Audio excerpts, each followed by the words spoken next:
PM Modi के बयान के बाद बीजेपी सरकार गौरक्षा के नाम पर गुंडागर्दी करने वालों पर कसेगी नकेल। महाराष्ट्र में मौजूद सभी गौशालाओं का होगा सर्वे।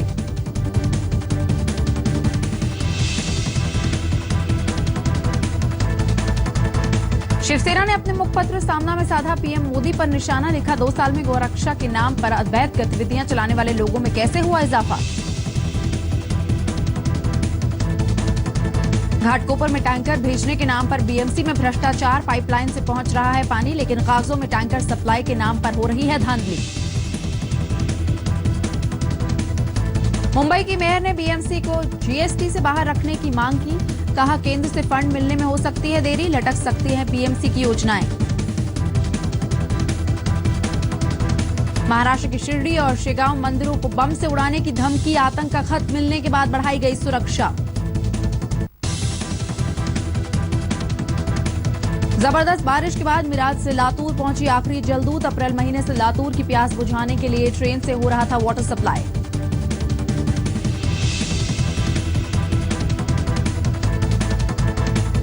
पुणे के जुन्नार इलाके में रस्सी पर चलकर लोग पार करते हैं मांडवी नदी। स्थानीय लोगों का आरोप, प्रशासन ने पुल बनाने की हजारों अर्जियों को किया नजरअंदाज।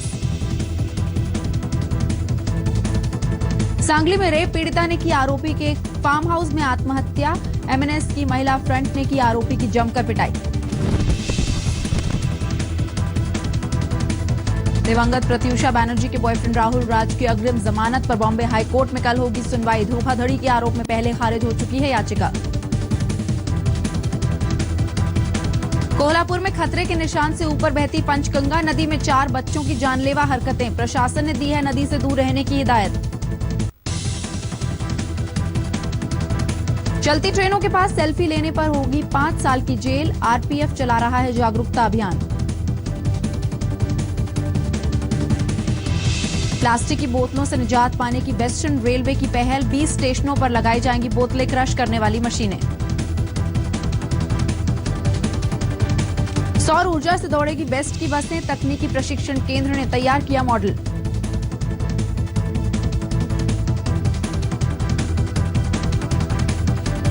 विक्रोली ईस्टर्न हाईवे पर हुआ जबरदस्त सड़क हादसा, एक शख्स घायल।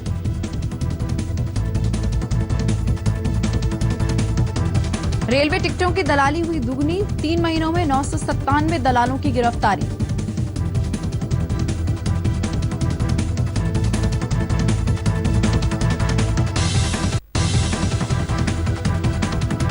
मंगलवार को अपने कार्यकाल की आखिरी क्रेडिट पॉलिसी पेश करेंगे आरबीआई गवर्नर रघुराम राजन। 4 सितंबर को रिटायर हो रहे हैं राजन।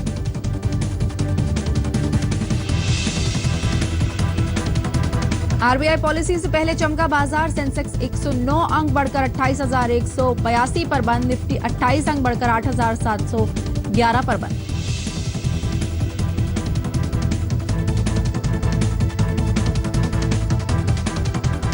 अंतर्राष्ट्रीय बाजार में डॉलर की मजबूती के चलते रुपया 7 पैसे गिरा। 67 रुपये 84 पैसे पर बंद।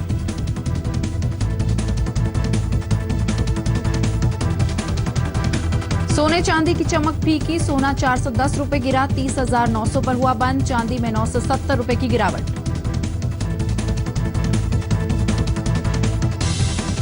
सोहेल खान ने अपनी फिल्म फ्रीकी अली को सुर्खियां दिलाने के लिए ट्रेलर लॉन्च में सलमान खान को बुलाया। नवाजुद्दीन है फिल्म में मुख्य कलाकार।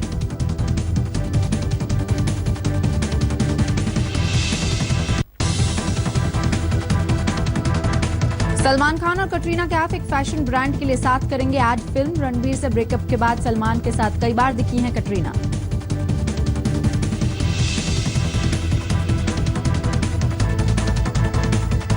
अपनी अपकमिंग फिल्म शिवाय को लेकर बोले अजय देवगन, फिल्म नहीं आहत करेगी किसी की भावनाएं। 28 अक्टूबर को रिलीज होने वाली फिल्म शिवाय के पोस्टर को लेकर हो चुका है विवाद।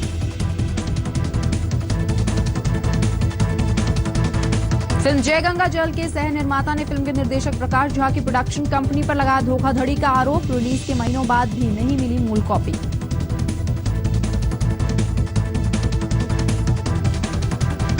रणबीर कपूर और कटरीना कैफ की जग्गा जासूस अगले साल 7 अप्रैल को होगी रिलीज। डायरेक्टर अनुराग बसु ने ली राहत की सांस। 6 महीने लेट हो चुकी है फिल्म। गुरमीत राम रहीम सिंह की तीसरी फिल्म का पोस्टर ट्विटर पर जारी। MSG the warrior lion heart है फिल्म का नाम।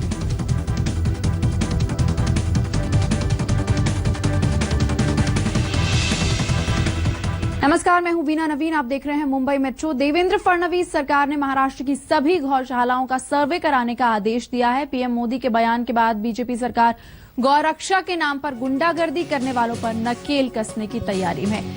राज्य सरकार ने पुलिस को निर्देश दिए हैं कि गौशाला और गौरक्षा के नाम पर समाज में अशांति फैलाने वालों के खिलाफ कार्रवाई की जाए।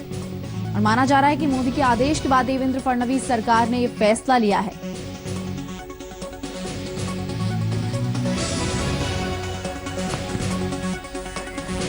तो महाराष्ट्र सरकार का ये बड़ा फैसला है। इस वक्त हमारे संवाददाता मयूरेश गणपते हमारे साथ मौजूद हैं।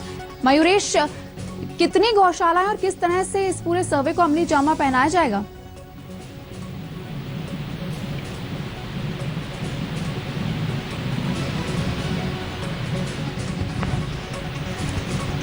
मयूरेश, अगर आप आवाज सुन सकते हैं तो एक बड़ा फैसला महाराष्ट्र सरकार की तरफ से, किसी भी तरह से अशांति ना फैले राज्य में, इसी को मद्देनजर देवेंद्र फडणवीस सरकार ने फैसला लिया है कि जितनी भी राज्य में गौशालाएं हैं उनका सर्वे कराया जाएगा।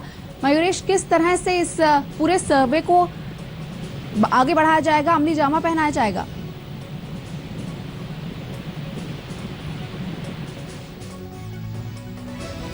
मयूरेश से हमारा संपर्क नहीं हो पा रहा है, लेकिन एक बड़ा फैसला लिया गया है फडणवीस सरकार की तरफ से। गुजरात जैसे हालात यहां ना पैदा हों, किसी तरह से कोई अशांति ना फैले, उस वजह से देवेंद्र फडणवीस सरकार ने यह फैसला किया है। चलिए बढ़ते हैं आगे।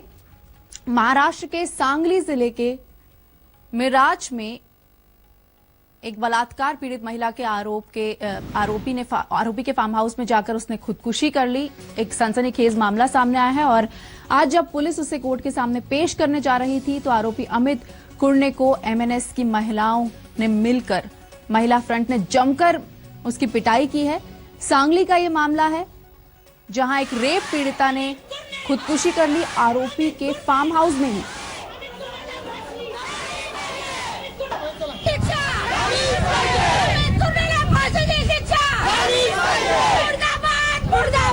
आज पुलिस उसे कोर्ट के सामने पेश करने जा रही थी और उसी दौरान एमएनएस की महिला फ्रंट ने जमकर इस शख्स की पिटाई की। अमित कुर्णे इसका नाम है, आरोपी का नाम है। माना जा रहा है कि पीड़िता काफी परेशान थी, जिसके बाद उसने ये कदम उठाया। फार्म हाउस में पहुंची अमित कुर्णे के और वहां उसने आत्महत्या कर ली।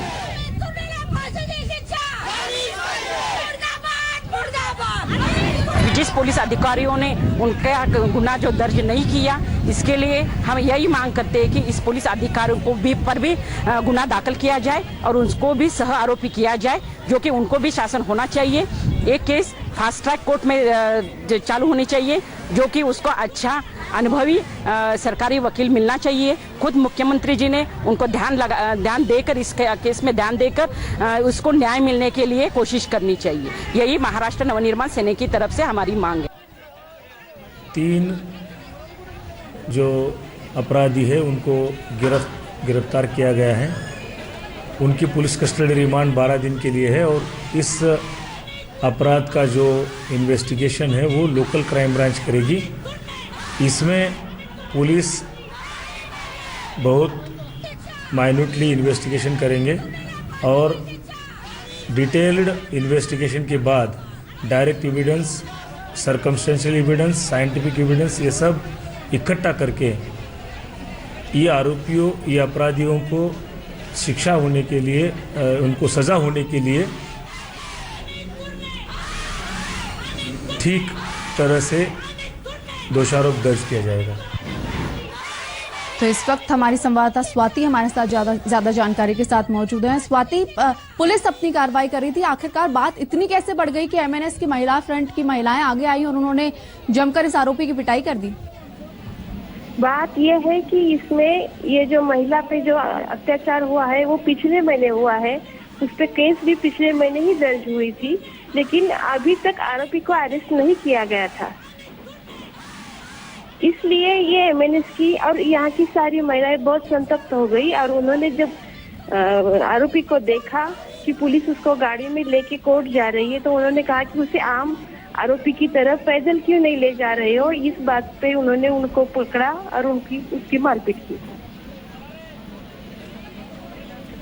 जी फिलहाल शुक्रिया स्वाति इस पूरी जानकारी के लिए। तो इस आरोपी के साथ स्पेशल ट्रीटमेंट किया जा रहा था, ऐसा माना जा रहा है। हम आपको तस्वीरें दिखा रहे हैं कि किस तरह से एमएनएस की महिला फ्रंट ने जमकर हंगामा किया और आरोपी की पिटाई की, क्योंकि महिला फ्रंट का यह आरोप है कि इस आरोपी के साथ स्पेशल ट्रीटमेंट किया जा रहा था। पुलिस इसे गाड़ी में बिठाकर कोर्ट ले जा रही थी, जबकि एक आम आरोपी की तरह इसको पैदल चलाकर ले जाना चाहिए था। और इसी के बाद महिलाओं का गुस्सा फूट पड़ा और उन्होंने इस आरोपी की पिटाई कर दी।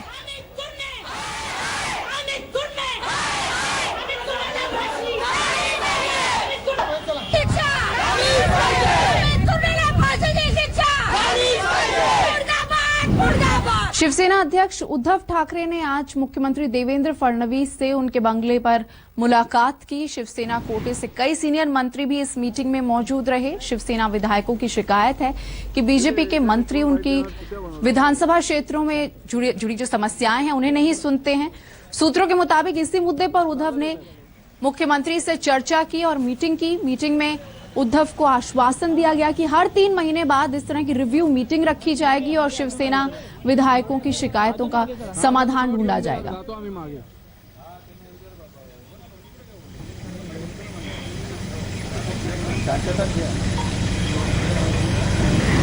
बिल्कुल, इससे पहले भी उद्धव साहब के साथ एक बैठक मातोश्री में हुई थी। उसी में निर्णय हुआ था कि मुख्यमंत्री महोदय जी के साथ एक बैठक होगी और उस बैठक में जो भी इश्यूज है उसे हम लोग इशू को इस बैठक में उसके बारे में एक पॉजिटिव निर्णय लेंगे।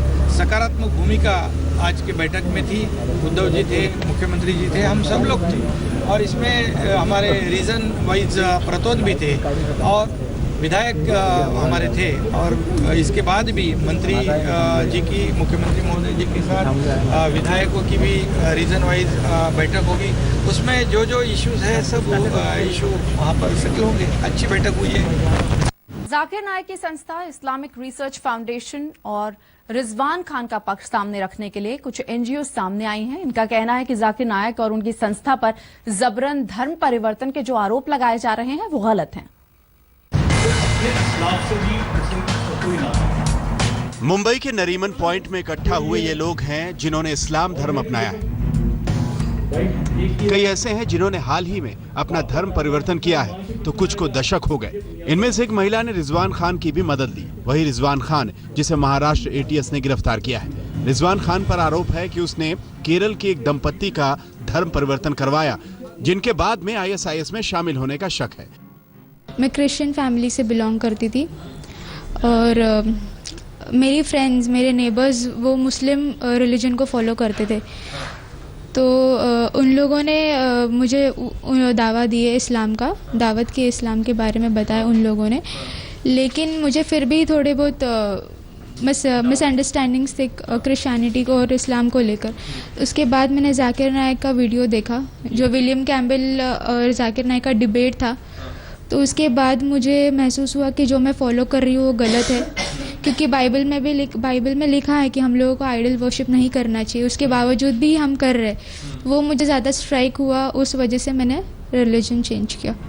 सना अंसारी 22 साल पहले रूपाली परमार थी। सना को लगता है कि इस्लाम में महिलाओं को ज्यादा अधिकार दिए गए हैं। मैंने अपने कॉलेज में अपने फ्रेंड्स से और बहुत सारी बुक्स के वजह से कंपैरेटिव रिलीजन से पढ़ाई की डिफरेंट रिलीजन्स के बारे में, और उसके बाद मैंने अपना कन्वर्जन इस्लाम में करवाया। दरअसल इनको ऑल इंडिया दवा सेंटर्स एसोसिएशन ने इकट्ठा किया है। संस्था का दावा है कि काफी लोग स्वेच्छा से इस्लाम अपनाते हैं और इस्लाम से जुड़ी हर संस्था पर जबरन धर्म परिवर्तन के आरोप लगाना गलत है। इस कार्यक्रम में प्रधानमंत्री नरेंद्र मोदी के करीबी माने जाने वाले जफर सरेसवाला भी मौजूद थे, जो मौलाना आजाद यूनिवर्सिटी के चांसलर भी हैं। फोर्सफुल कन्वर्जन इस्लाम के अंदर बिल्कुल मनाही है। कोई भी अगर किसी को फोर्स्ड कन्वर्जन कराता है तो वो गलत है, क्योंकि कुरान अल्लाह का कलाम हमें साफ इसके ऊपर जो है गाइडेंस देता है कि नो कंपल्शन इन रिलीजन के अंदर कोई ज़ोर ज़बरदस्ती नहीं होना चाहिए। अगर कोई भी ऐसा केस अगर किसी के पास है या इंस्टेंस है जिसे ने किया है तो वो गलत है। एटका उसको कंडेम करता है। कोची पुलिस और महाराष्ट्र एटीएस द्वारा ये इल्ज़ाम लगाए गए थे कि कहीं ना कहीं आईआरएफ और दूसरी एनजीओज फोर्सफुल लोगों को कन्वर्ट करने में जुटी हुई है। ऐसा पहली बार होगा कि मुस्लिम ऑर्गेनाइजेशंस के एसोसिएशन ने एक प्रोग्राम किया जिसमें उन्होंने ये चीज़ पे पछतावा जताया है कि किसी भी तरीके का फोर्सफुल कन्वर्जन इस्लाम में अलाउड नहीं है और वो ऐसी चीज़ों को सपोर्ट नहीं करते हैं। कैमरा पर्सन महेश मोरे के साथ मुस्तफ़ा शेख, मुंबई, आज तक। लातूर के लिए आज आखिरी जलदूत रवाना हो गई। 11 अप्रैल से जलदूत सांगली के मिराज से लातूर वासियों के लिए पानी लेकर जा रही थी। देश में ये अपनी तरह का पहला अनोखा प्रयोग था जो काफी सफल रहा।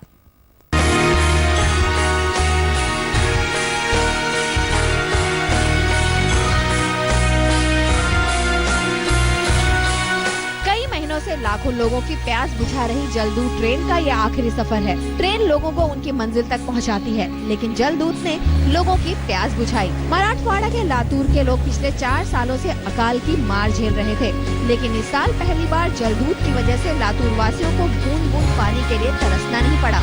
अभी तक 4 महीने ये कंटिन्यू पानी जाता रहा। 1 से 11वीं ट्रेन आज चली गई है और हमें मिरजकर और पश्चिम महाराष्ट्र की जनता है वो सब बहुत अभिमानी है कि हम लातूर के लिए यहाँ से पानी भेज सके। सोमवार शाम को करीब 5 बजे सांगली के मिराज से जलदूत आखिरी बार लातूर से रवाना हुई। करीब 350 किलोमीटर का सफर तय करके ये मंगलवार सुबह लातूर पहुंचेगी, जहां से ये पानी पास में स्थित एक कुएं में इकट्ठा किया जाता है और फिर वहां से पूरे शहर को सप्लाई होता है। मिराज में जलदूत में पानी भरने में 14 घंटे का वक्त लगता है और ये 25 लाख लीटर पानी लेकर लातूर के लिए निकलती है। जलदूत की पहली खेप 11 अप्रैल को रवाना हुई थी। पानी भेजने के लिए फिलिंग पॉइंट से रेलवे यार्ड तक 18 इंच चौड़ाई की 3 किलोमीटर लंबी एक पाइपलाइन बनाई गई और उसके जरिए तकरीबन रोज एक 50 वैगन्स की रेलगाड़ी लातूर को पानी लेकर भेजी गई। आज तक ऐसी 101 जलदूत एक्सप्रेस लातूर जा चुकी है। इंडिपेंडेंस के बाद ये पहला रिकॉर्ड होगा, क्योंकि 400 किलोमीटर दूरी तक पानी लेके जाना और वो पीने के लिए, और वो भी 26 करोड़ लीटर, ये एक अपने आप में एक रिकॉर्ड होगा। ये हम रिकॉर्ड ऑफिशियल उसका रिकॉर्डिंग करने के लिए भी हम कोशिश करेंगे। सांगली के जिलाधिकारी का कहना है कि अब उन्हें इसी काम में इतनी विशेषता पाली है कि अब कहीं से भी पानी की मांग आ जाए तो हम पूरी कर सकते हैं। मिराज महाराष्ट्र के बिजी जंक्शन में माना जाता है, जहां से रोज 130 गाड़ियां पास होती है, लेकिन जलदूत का यहां से जाना एक अलग ही इतिहास रच गया। स्वाति चिखलीकर, सांगली, आज तक।